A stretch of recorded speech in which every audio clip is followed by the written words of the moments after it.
this translates to your throughput. Well, just now, in the beginning, I showed you computer graphics.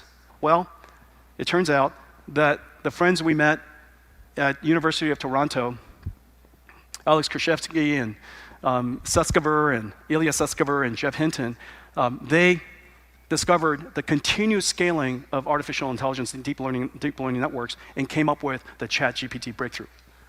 And the breakthrough, of course, is very, very, very clear, and I'm sure that everybody here has already tried chatgpt. But the important thing is this: we now have a software capability to learn the structure of almost any information. We can learn the structure of text, sound, images, their structure in all of this, physics, proteins, DNA, chemicals. Anything that has structure, we can learn that language. And then the next breakthrough came, generative AI. Once you can learn the language of certain information, then with control and guidance from another source of information that we call prompts, we can now guide the AI to generate information of all kinds. We can generate text to text, text to image, but the important thing is this: information transformed to other information is now possible. Text to proteins, text to chemicals, images to 3D, video to video. So many different types of information can now be transformed. For the very first time in history, we can now apply the instrument of our industry to so many different fields that were impossible before. This is the reason why everybody is so excited. Let's take a look at what it can do. Here's a prompt, and this prompt says, "Hi, Computext.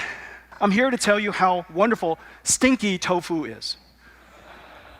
You can enjoy it right here in Taiwan. It's best from the night market. I was just there the other night." Okay, play it. Hi, Computex. I'm here to tell you about how wonderful stinky tofu is. You can enjoy it right here in Taiwan. It's best from the night market. The only input was words.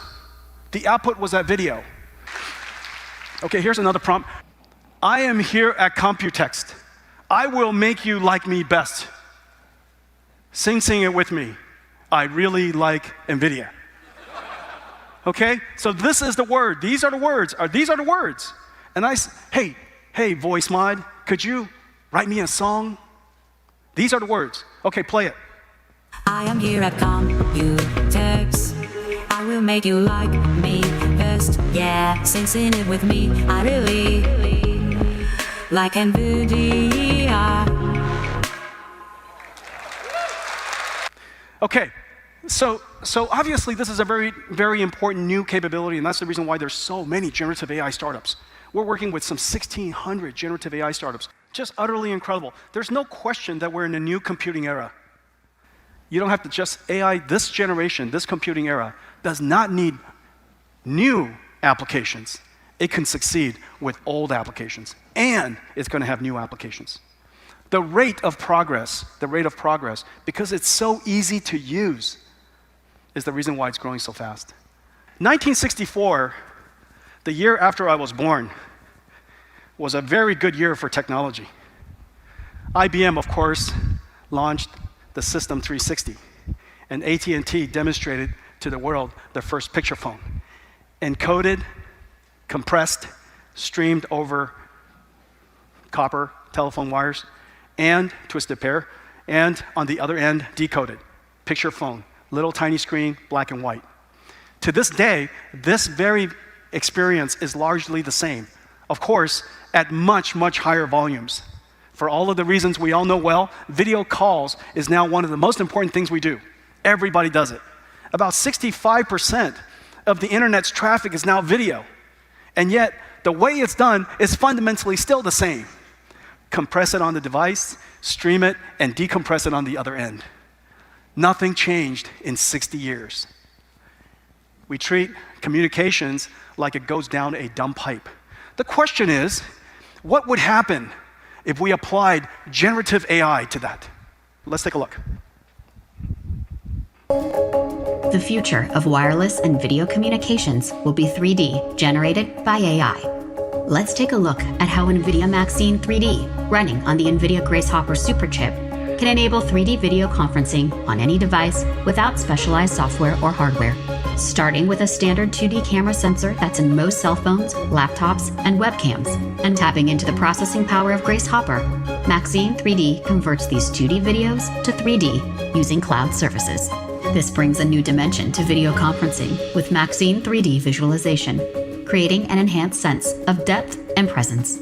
You can dynamically adjust the camera to see every angle in motion, engage with others more directly with enhanced eye contact, and personalize your experience with animated avatars, stylizing them with simple text prompts. With Maxine's language capabilities, your avatar can speak in other languages, even ones you don't know. Nvidia 正在使用生成式 AI 来发明新的交流方式。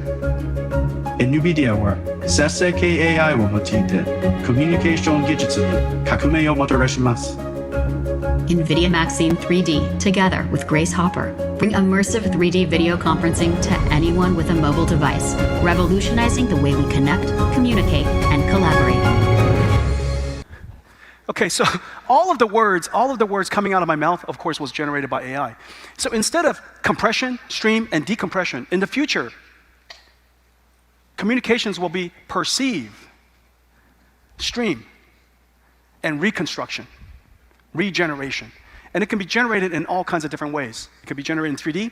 Of course, it can regenerate your language in another language. So we now have a universal translator. I just talked about how we are going to extend the frontier of AI. But there are so many different applications in so many different areas. Scientific computing, data processing, large language model training that we've been talking about, generative AI inference that we just talked about, cloud and video and graphics. And so let's take a look at the benefit for them. This is a simple image processing application. If you were to do it on a CPU versus on a GPU running on Enterprise, Nvidia AI Enterprise, you're getting 31.8 images per minute, or basically 24 times the throughput, or you only pay 5% of the cost. This is really quite amazing.